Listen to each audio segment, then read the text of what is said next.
San Marina, Unisa, Tamaris, Guess, Minelli, JB Martin, Adidas, Fossen, Asics, New Balance et Ralph Lauren. Boutique Le Coin des Marques, un grand choix de parfums, montres, sacs et chaussures de marque. Alors, venez découvrir notre boutique Le Coin des Marques, des articles de marque pour hommes, femmes et enfants.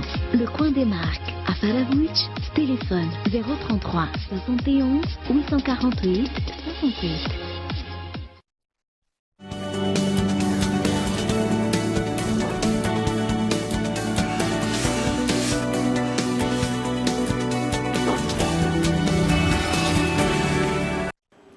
Mesdames et messieurs, bonsoir. Merci d'être avec nous pour cette édition du journal.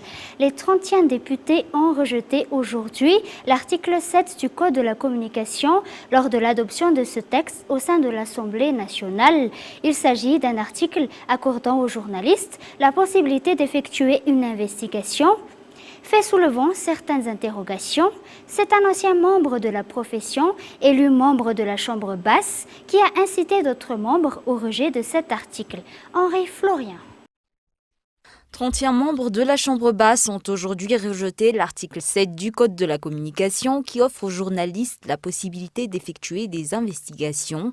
Et pourtant, le premier à se dresser contre l'adoption de cet article est un ancien journaliste, à ce jour élu député, un point qui ne manque pas de soulever de nombreuses interrogations. D'autre part, ceux qui sont en faveur de cet article soutiennent que le peuple devrait avoir droit aux informations obtenues de ces investigations. Aucune investigation ne pourra donc se faire, que ce soit en ce qui concerne les dirigeants ou les membres de l'opposition. Le plus dangereux, c'est que les journalistes ne pourront donc plus rapporter aucune information portant sur une réunion privée. La population n'aura donc plus accès à ce genre d'informations, même si cette dernière pouvait avoir un impact conséquent sur le pays et ses habitants. Un point renforcé par les journalistes. Les journalistes ont le devoir d'informer et la population a le droit d'avoir accès aux informations.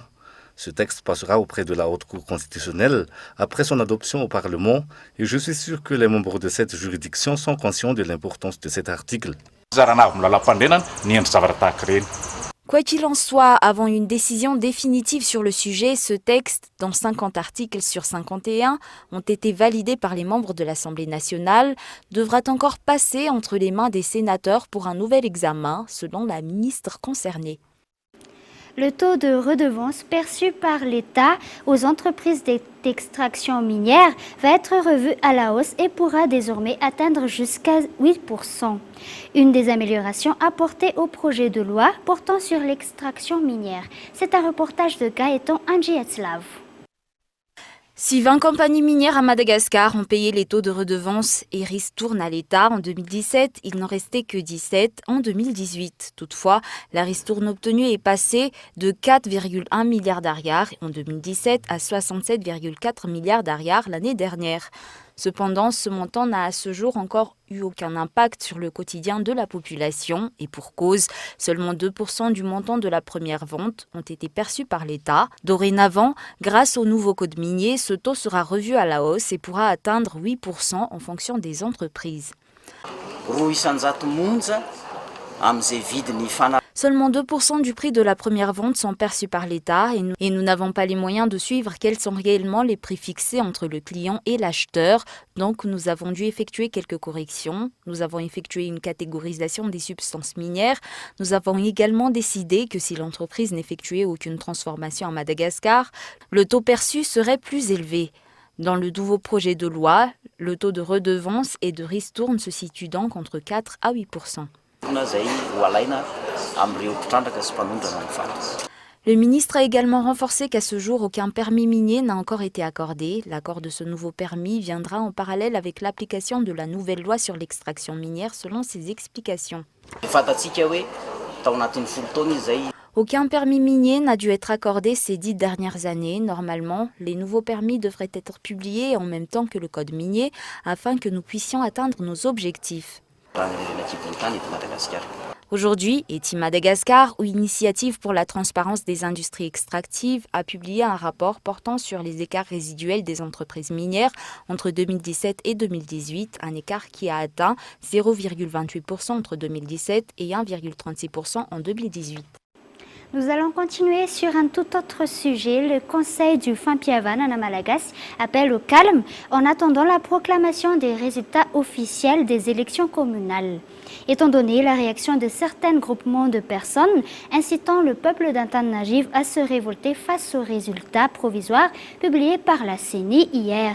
Les détails dans ce reportage. La Commission électorale nationale indépendante a publié hier les résultats provisoires des élections communales pour la province d'Antananarivo. Les réactions ne se sont pas fait attendre. Des groupements de personnes insatisfaits de cette publication tentent d'ores et déjà d'inciter la population de la capitale à contester ce résultat et à se révolter. Face à cela, le CFM lance un appel au calme et tient à rappeler que la quête de la vérité et le développement du pays devraient rester la seule priorité.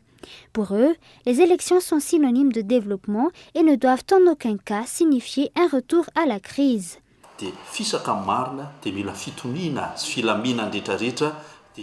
Le calme et la prise de responsabilité de chacun s'avèrent nécessaires. L'objectif des élections n'est certainement pas de faire naître une nouvelle crise économique ou une révolte du peuple. Il est temps d'éradiquer ces pratiques qui entraînent la pauvreté dans notre patrie. Les élections doivent être suivies d'une période calme, de la collaboration ainsi que du développement. Les tribunaux administratifs sont les seuls compétents pour gérer les contentieux relatifs aux dernières élections communales. Des séances de dépistage du VIH-Sida se sont tenues aujourd'hui dans le palais de Yavlu et d'Amboutserouach, le fruit d'une collaboration entre la présidence et le Comité national de la lutte contre le sida à Madagascar. Reportage.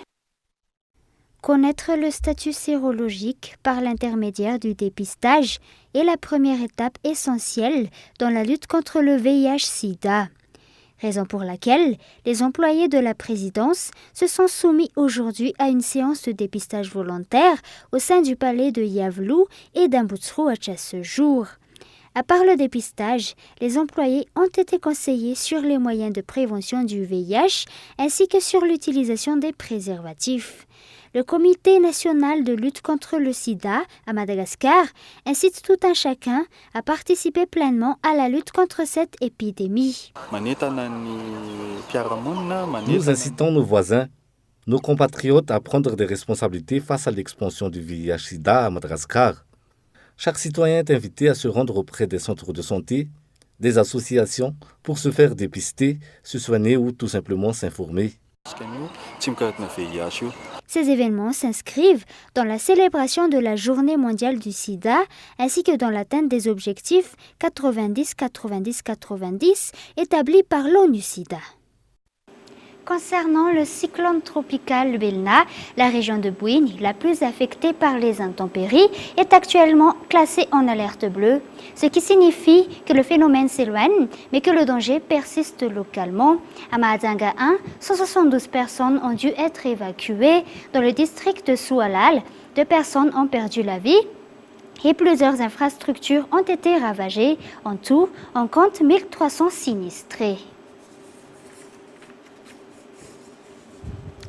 Passons maintenant aux actualités internationales. En Birmanie, le chef de gouvernement birman est contraint de défendre son pays, un pays accusé de génocide.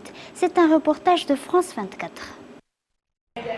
Panneau à son nom, grand rassemblement de soutien. À Rangoon, en Birmanie, ils sont nombreux à encourager Aung San Suu Kyi. À partir de ce mardi et pendant 3 jours, la chef du gouvernement est à La Haye, devant la Cour internationale de justice. C'est elle qui défend son pays, accusée de génocide envers la communauté musulmane des Rohingyas. Nous prenons part au rassemblement car nous nous devons de soutenir notre mère Aung San Suu Kyi qui défend tout le pays. Aung San Suu Kyi sera entendue mercredi, au 2e jour de l'audience. Médaillée du prix Nobel de la paix en 1991, elle est aujourd'hui très critiquée pour son inaction face au sort des Rohingyas. Depuis août 2017, Ils sont plus de 700 000 à avoir fui les persécutions de l'armée birmane. Réfugiés dans des camps insalubres au Bangladesh, ils attendent beaucoup de l'audience en cours. À l'origine de cette action judiciaire se trouve la Gambie, un pays africain musulman mandaté par les 57 États membres de l'Organisation de coopération islamique. Chaque journée d'inaction signifie qu'encore plus de personnes sont tuées, plus de femmes sont violées et plus d'enfants sont brûlés vivants. Pour quel crime? Seulement parce qu'ils sont nés différents. Objectif de cette accusation, faire reconnaître le crime de génocide et obtenir des mesures de protection pour les Rohingyas. L'audience ne donnera lieu à aucune peine de prison ou autre condamnation pénale. En revanche, une enquête est en cours dans une autre juridiction, la Cour pénale internationale. Cela pourrait donner lieu à des mandats d'arrêt contre des généraux birmans. Et maintenant en Algérie, concernant le procès anticorruption, le tribunal a rendu son verdict. 15 ans de détention pour les deux ex-premiers ministres poursuivis pour financement électoral occulte et malversation. Reportage. Deux anciens chefs du gouvernement algérien condamnés à de la prison ferme. Une sentence historique à l'issue du premier procès pour corruption d'anciens dirigeants depuis l'indépendance de l'Algérie. Ils étaient jugés aux côtés de 18 personnes pour des affaires de malversation dans le secteur automobile et pour le financement occulte des campagnes électorales de l'ancien président Abdelaziz Bouteflika.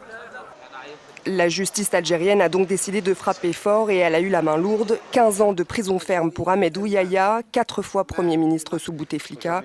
Une sentence accompagnée d'une peine d'inéligibilité et de la saisie de ses biens. 12 ans ferme pour Abdelmalek Sellal, lui aussi ancien Premier ministre, en charge notamment de 4 campagnes électorales de Bouteflika. Mais c'est l'ancien ministre de l'Industrie Abdeslam Bouchouareb, en fuite à l'étranger, qui a écopé de la plus lourde peine, 20 ans de prison ferme avec mandat d'arrêt international et saisie de ses biens. 2 ex-ministres de l'Industrie ont également été condamnés à 10 ans de détention. Plusieurs hommes d'affaires impliqués dans le financement de la campagne du président déchu entre 7 et 3 ans de prison. Un procès boycotté par de nombreux avocats de la défense qui dénonçaient des règlements de compte et une parodie de justice. Le verdict intervient dans un contexte tendu, à 2 jours de l'élection présidentielle. Avant de se dire au revoir, voici les points importants de ce journal. L'article 7 du Code de la communication a été rejeté par 31 députés aujourd'hui. Le taux de redevance perçu par l'État aux entreprises d'extraction minière va être revu à la hausse au projet de loi portant sur l'extraction minière. Les 2 ex-premiers ministres algériens poursuivis pour financement électoral occulte sont condamnés à 15 ans de détention.